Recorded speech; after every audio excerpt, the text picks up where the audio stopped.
साथियों, जय श्री राम, जय माँ भवानी, जय राजपूताना। कल आप लोगों के साथ एक चर्चा के माध्यम से जुड़ा था। पुनः आज एक बार फिर आप लोगों से संबोधित कर रहा हूँ, जुड़ रहा हूँ, या यूँ कहें कि एक राजपूत समाज के शुभचिंतक होने के नाते राजपूत एकता महासभा परिवार की विचारधारा को भारत के एक एक राजपूत तक पहुंचाने का प्रयास कर रहा हूं। साथियों, राजपूत एकता महासभा परिवार की जो विचारधारा है उसको ध्यान पर रख करके ये मेरा कर्तव्य बनता है कि भारत के एक एक राजपूत तक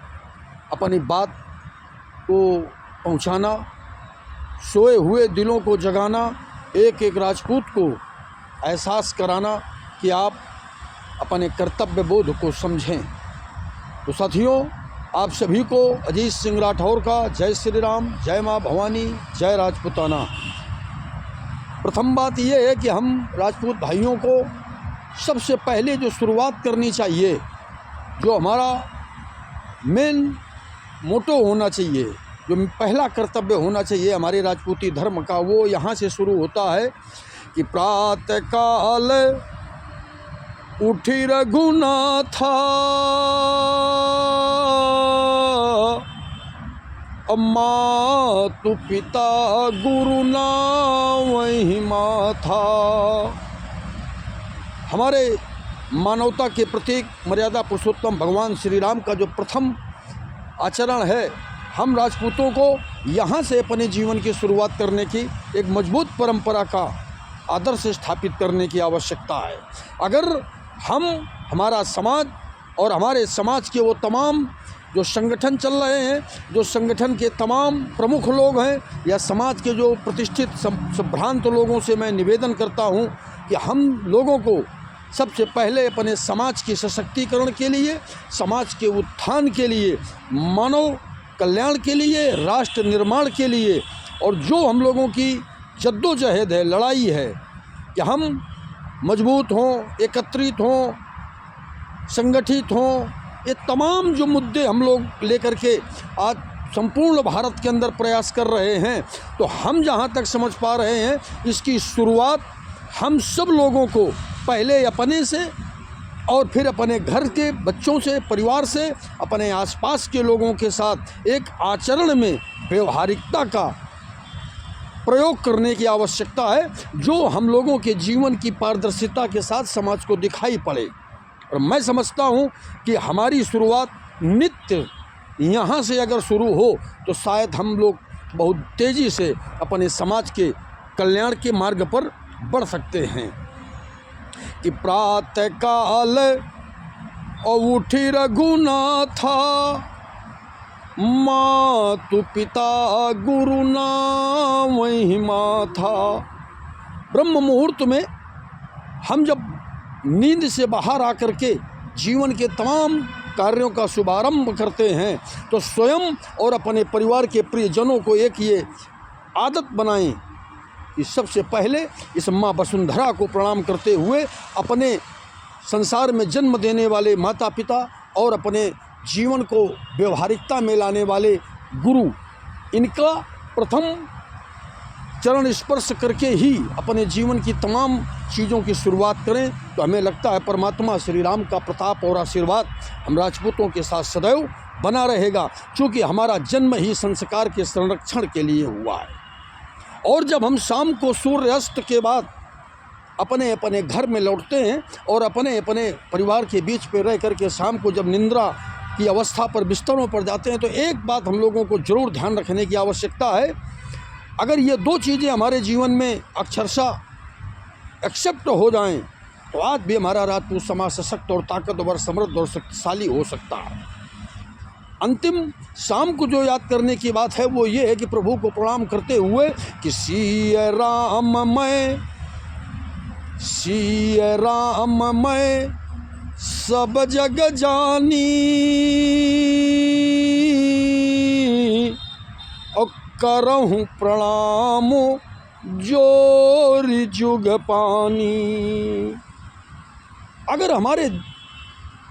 व्यक्ति के दिल में, प्रत्येक हृदय में ये बात बैठ जाए कि संसार में श्री राम मैं सब जग जानी, करहूँ प्रणाम जोरी जुग पानी। संसार में केवल एक अपनी पत्नी को छोड़ करके सभी नारियों में माँ जगदम्बे सीता का अवलोकन होने लगे और संसार के समस्त मानव लोगों में, मानव जीव पर भगवान श्री राम का दर्शन होने लगे, तो आज भी भारत का राजपूत समर्थ और शक्तिवान हो सकता है। ये मैं बातें इसलिए कह रहा हूँ कि जब हमारी ब्रह्म मुहूर्त की शुरुआत अपने माता पिता के आदर्शों के अनुकरण करते हुए, उनका आशीर्वाद प्राप्त करते हुए, उनके हृदय को स्पर्श करते हुए अगर शुरुआत करेंगे तो परमात्मा निश्चित हमसे खुश रहेगा और सारा दिन हमारी आचरण की व्यवहारिकता समाज में, अपने जॉब में, नौकरी में, व्यापार में, खेती में, किसानी में, जहाँ जो भी हम कुछ कर रहे होंगे वो सत्कर्म से जुड़ करके करेंगे। और जब सत्य के साथ हम जुड़ करके अपने कार्यों को, जीवन यापन के जो भी हमारी ज़रूरत की व्यवस्थाएं हैं उनको संचालित करेंगे, तो ये सत्य है, शास्त्र का प्रमाण है कि सत्य के साथ परमात्मा का हाथ होता है और जहाँ सत्य होगा वहीं परमात्मा का साथ होगा। और हम लोगों को सबसे पहले अपने ईश्वर को, अपने इष्ट को साथ रखने की ज़रूरत है, जिससे हम संसार की तमाम बुराइयों से बचें। अब दूसरी बात ये आती है कि हम लोगों को अपने मन, अपनी इंद्रियों, अपने विचारों पर पूरा नियंत्रण और कंट्रोल करने की ज़रूरत है। इसीलिए मैंने कहा कि सिया राम मैं और सब जग जानी, करहूँ प्रणाम जोरी जुग पानी। अगर वास्तविकता में हम लोग अपने समाज का उत्थान चाहते हैं,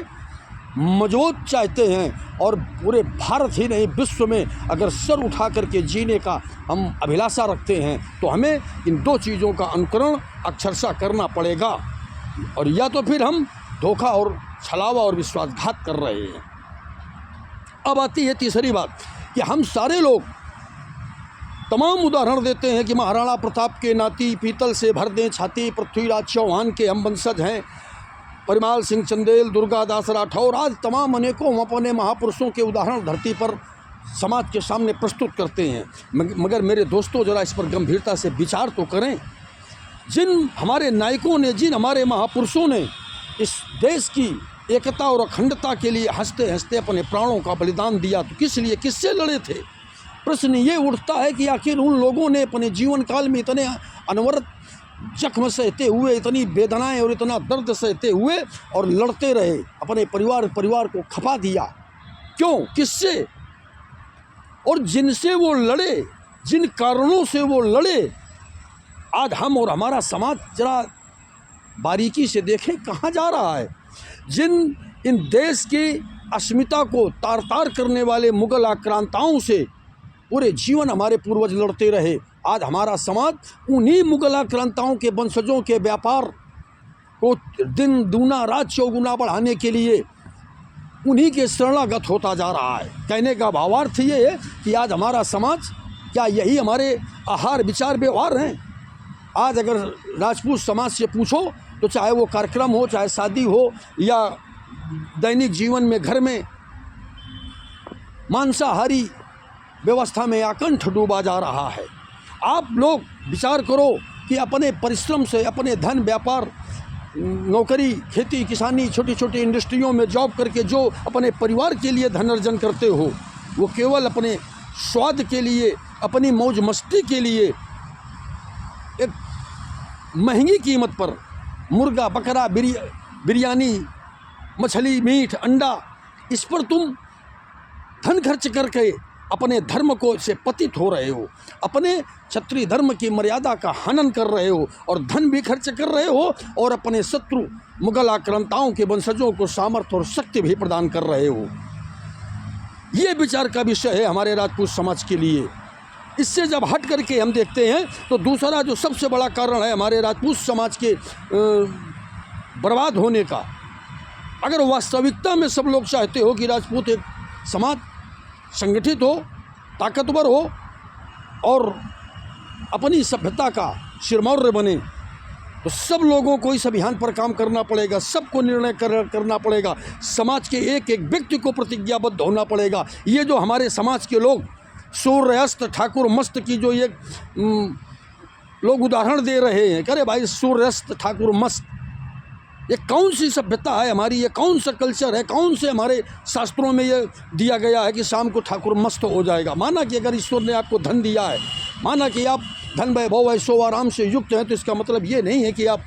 मदिरा में आकंठ डूब जाएं। आज मैं भी देख रहा हूँ कि हमारे यहाँ छोटे छोटे कार्यक्रम होते हैं तो लोग अपनी रईसत, लोग अपनी लंबरदारी को बताने के लिए खुलेआम शराब परोसी जाती है। लोग इससे अपने को ये साबित करने में लगे हुए हैं कि हम बहुत बड़े आदमी हैं। अरे हम तो स्वयं डूब ही रहे हैं, सनम समाज को भी बर्बाद करने में आप अग्रिम भूमिका अदा कर रहे हैं। ठीक है, अगर आपको लगता है कि ये बहुत ज़रूरी है तो आप क्लोज स्थिति पर आकर के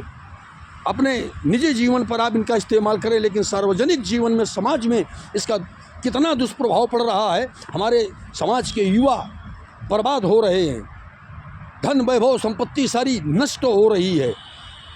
कैरियर कैरेक्टर सब चौपट हो रहा है, समाज में गिरता हुआ स्तर, इस पर विचार करने की ज़रूरत है।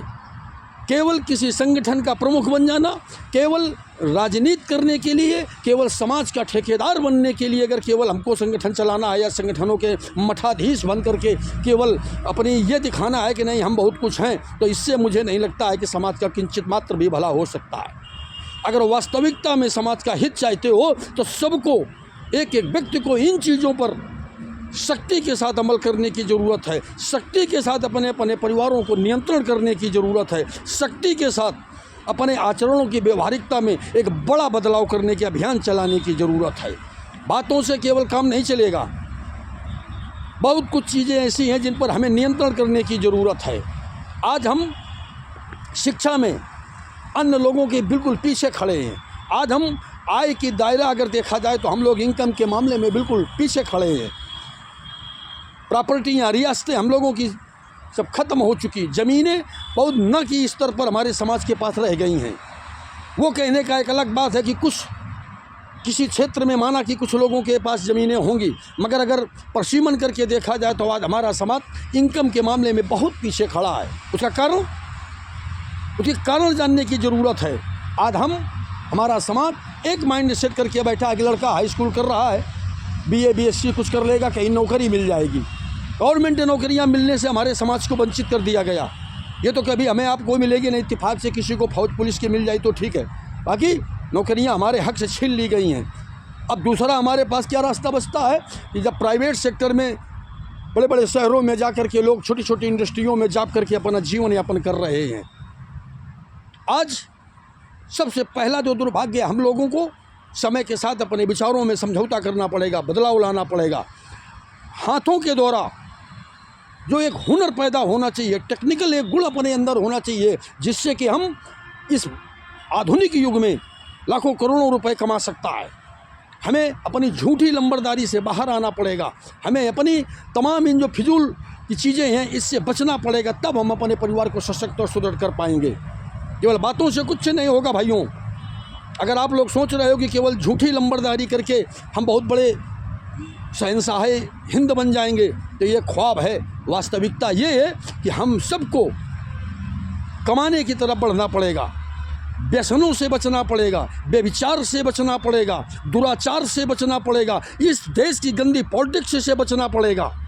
ये जो चंद राजनीतिक नेता अपनी महत्वाकांक्षा के लिए हम और हमारे समाज को इस्तेमाल करके रसातल पर डुबो रहे हैं, इससे हमें बचना पड़ेगा। तमाम ऐसे बिंदु हैं मेरे दोस्तों, इनसे सावधान रहो, बचो और स्वयं को एक अच्छी दिशा की तरफ ले चलने का प्रयास करो। ज़्यादा आप लोगों का समय न लेते हुए सिर्फ इतना ही कहूँगा कि दो चीज़ों पर हमारा समाज विशेष ध्यान दे, युवा समाज, मिच्योर्ड प्रौढ़ लोग, कि प्रातः काल उठी रघुनाथा, मातु पिता गुरु नाम वही माथा। एक बात और अंतिम बात आप लोगों से कहते हुए अपनी बात को समाप्त करता हूँ कि सिय राम मैं और सब जग जानी, करहूँ प्रणाम जोर जुग पानी। इसी के साथ मैं अपनी वाणी को यहीं विश्राम देता हूँ और आप लोगों के साथ अगले कार्यक्रम पर फिर मिलूँगा। तब तक के लिए आप लोग ध्यान रखें अपना, स्वस्थ रहें, प्रसन्न रहें। माँ भवानी आप भारत के समस्त राजपूताने को शौर्य शक्ति प्रदान करें, जिससे हमारा समाज अपने सांस्कृतिक सभ्यता धरोहर को संजोते हुए निरंतर विकास की गति को तेज करे। राजपूत एकता महासभा परिवार के सभी सम्मानित सभी भाई बहन परिवार के जो भी लोग हमारे इस राजपूत एकता महासभा को सशक्तिकरण कर रहे हैं, सभी को मैं हृदय से धन्यवाद करता हूं और एक एक राजपूत को निवेदन करता हूं, प्रणाम करते हुए कि सब लोग अपने सतमार्ग पर चलकर आगे बढ़ें, जीवन के लक्ष्य को प्राप्त करें। जय हिंद, जय भारत, जय श्री राम, जय माँ भवानी, जय राजपूताना।